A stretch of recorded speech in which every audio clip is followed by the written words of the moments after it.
Hello everyone, আসসালামু আলাইকুম। আজকে আমরা শিখব ইলেকট্রন আসক্তি। গ্যাসীয় অবস্থায় এক মোল পরমাণুর মধ্যে একটি একটি করে ইলেকট্রন প্রবেশ করিয়ে এক মোল ঋণাত্মক আয়নে পরিণত করতে যে পরিমাণ শক্তি নির্গত হয় তাকে ইলেকট্রন আসক্তি বলে। অর্থাৎ মনে করো তোমার গ্যাসীয় পরমাণুগুলা এক মোল পরিমাণ আছে, তো এক মোল নিরপেক্ষ যে পরমাণু, গ্যাসীয় পরমাণু, তার মধ্যে আমি যদি একটা একটা করে ইলেকট্রন প্রবেশ করায় এক মোল ঋণাত্মক আয়ন বিশিষ্ট যদি পরমাণু গঠন করতে পারি, তাহলে সেই ইলেকট্রনগুলা এক মোল যে পরমাণুর মধ্যে প্রবেশ করাইতে যে পরিমাণ শক্তি লাগছে, অর্থাৎ যেই শক্তিটা নির্গত হয়েছে, আমি যখন ইলেকট্রনটা সেই পরমাণুর মধ্যে প্রবেশ করাবো, যার ফলে শক্তিটা নির্গত হয়েছে, যেই শক্তি নির্গত হয়েছে তাকে ইলেকট্রন আসক্তি বলতেছে। এখন ইলেকট্রন আসক্তি হইতেছে একটা পর্যায়বৃত্ত ধর্ম। পর্যায়বৃত্ত ধর্ম কি? পরমাণুর যেই পর্যায়ক্রমিক পরিবর্তনের যে ধর্মটা, সেটাকে পর্যায়বৃত্ত ধর্ম বলে। যেমন পরমাণুকে একটা পিরিয়ডিক টেবিলের মধ্যে আছে না, সো পর্যায় অনুযায়ী যে পরিবর্তন হয় বা গ্রুপ অনুযায়ী যে পরিবর্তন হয় তাকে বলে পর্যায়বৃত্ত ধর্ম। যেমন পরমাণুর আকার বৃদ্ধি বা হ্রাস, এগুলোর ফলে যা যা হয়। তো ইলেকট্রন আসক্তির ক্ষেত্রে কি হয় আমি এদিকে লিখে রাখছি। তোমার যদি পরমাণুর আকার কম হয় তাহলে তার ইলেকট্রন আসক্তি বেশি হবে। আবার কোনো পরমাণুর আকার যদি বেশি হয় তাহলে তার ইলেকট্রন আসক্তি কম হবে। এখন এই জিনিসটা কিভাবে হয় সেটাই আমি এক্সপ্লেইন করব। সো প্রথমে আসি তোমার পরমাণুর সাইজ যখন ছোট থাকবে তখন।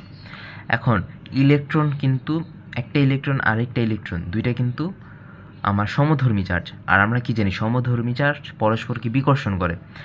ঠিক আছে, এটা বুঝলাম। এখন একটা পরমাণুর শেষ শক্তি স্তরে বা যে কোনো শক্তি স্তরেই হিসাবে সুবিধার্থে আমরা শেষ শক্তি স্তর ধরে নিতেছি, সেইখানে ইলেকট্রনগুলা অনেকগুলো ইলেকট্রন আছে সেই শক্তি স্তরে এইভাবে বিন্যস্ত থাকে, রাইট? এখন ইলেকট্রন যেহেতু অনেকগুলো ইলেকট্রন আছে, এগুলো কি একই ধর্ম একই চার্জ বিশিষ্ট, সুতরাং এদের মধ্যে বিকর্ষণ হওয়ার কথা, রাইট? এখন বিকর্ষণটা ডিপেন্ড করে তোমার ইলেকট্রনের ঘনত্বের উপর। ইলেকট্রনের ঘনত্ব কী? ধরো তোমার ফ্যামিলিতে তোমরা 5 জন মেম্বার আছো। এখন 5 জন মেম্বার যে একটা ছোট বাসায় আছো, তাহলে কি সেই বাসার মধ্যে কি মুভ করা একটু কঠিন হয়ে যাবে না?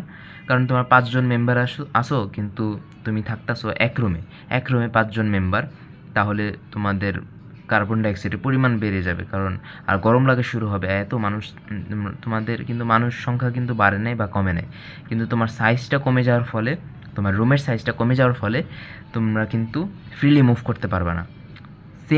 সেম ওয়েতে যখন একটা পরমাণুর শেষ শক্তি স্তর বা পুরো পরমাণুর আকারটাই যখন কমে যাবে, ছোট হয়ে আসবে, তখন কি হবে?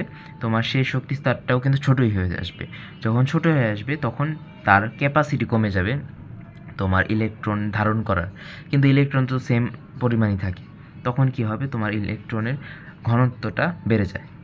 যেমন ধরো তোমার শেষ শক্তি স্তরে ইলেকট্রন থাকতে পারে 8টা, এখন তোমার ইলেকট্রন আছে 7টা, তাহলে কি তোমার ঘনত্ব অনেক বেশি। সেই অবস্থায় তুমি আরেকটা ইলেকট্রন যখন প্রবেশ করাবা তখন এদের মধ্যে বিকর্ষণ শক্তি অলরেডি অনেক বেশি থাকে, কারণ তারা একদম লেগে আছে। তোমরা 5 জন মেম্বার যদি একটা ছোটো রুমে থাকো, তোমরা কি একদম লেগে থাকবা না? তোমরা কি খুব ফ্রিলি একে অপরের থেকে 100 হাত দূরে থাকতে পারবা? অবশ্যই পারবা না। সেরকমই তোমার ইলেকট্রনগুলো কি একদম কাছাকাছি লেগে থাকে, কিন্তু এরা লাগতে পারে না, কারণ হচ্ছে এদের সমধর্মী চার্জ হওয়ার ফলে এদের মধ্যে বিকর্ষণ থাকে।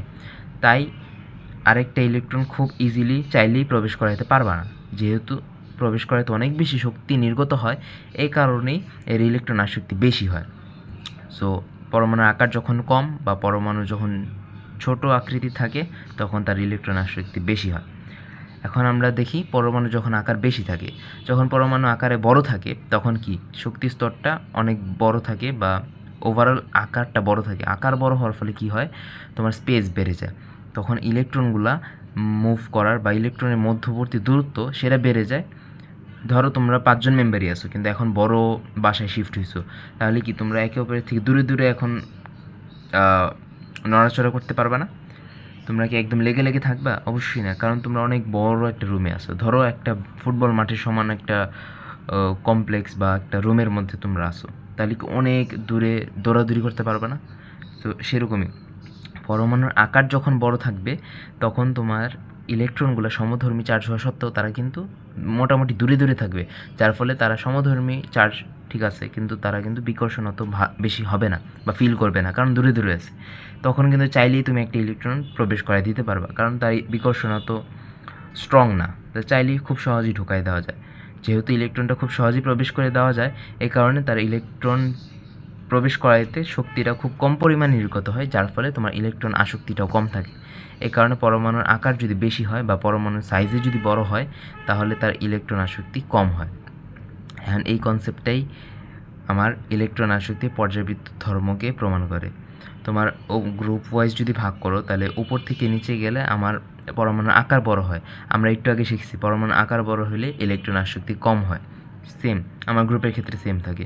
গ্রুপে যখন উপর থেকে নিচে যায় তখন আমার ইলেকট্রন আসক্তি কমতে থাকে, কিন্তু আমার যখন পর্যায়ে বাম থেকে ডানে ছড়তে থাকে, একই পর্যায়ের বাম থেকে যখন ডানে যায়, তখন কি হয়, আমার পরমাণুর সংখ্যা বাড়ে, অর্থাৎ আমার পারমাণবিক সংখ্যা বাড়ে, যার ফলে কি হয়, আমার পরমাণুর আকারটা ছোট হয়ে আসে। আর যখন আমাদের পরমাণুর আকার ছোট হয়, আমরা কি জানি, পরমাণুর সাইজ যখন ছোট হয়ে যায় বা পরমাণুর ব্যাসার্ধ যখন কম হয়, তখন আমার ইলেকট্রন আসক্তি বেড়ে যায়, যার ফলে একই পর্যায়ে বাম থেকে ডানে গেলে আমার ইলেকট্রন আসক্তি বেড়ে যায়। এটাই হইতেছে আমার পর্যাবৃত্ত ধর্ম ইলেকট্রন আসক্তির। এটাই হইতেছে আমার ইলেকট্রন আসক্তির কনসেপ্ট। এর মধ্যে ইলেকট্রন আসক্তিরও কিছু ব্যতিক্রম আছে, আয়নীকরণ শক্তি এরও কিছু ব্যতিক্রম আছে। এদের ব্যতিক্রম নিয়ে আমি আলাদাভাবে ভিডিও বানাবো, যাতে করে তোমরা ক্লিয়ারলি বুঝতে পারো। তো আজকের জন্য এতটুকুই। আশা করি তোমরা এই কনসেপ্টটা বুঝতে পারছো। ভবিষ্যতে আরও বেসিক ক্লিয়ার কনসেপ্ট ভিডিও চাইলে আমার ইউটিউব চ্যানেলটা সাবস্ক্রাইব করে রাখো আর ফেসবুকে পেজটা ফলোতে রাখো। ধন্যবাদ সবাইকে।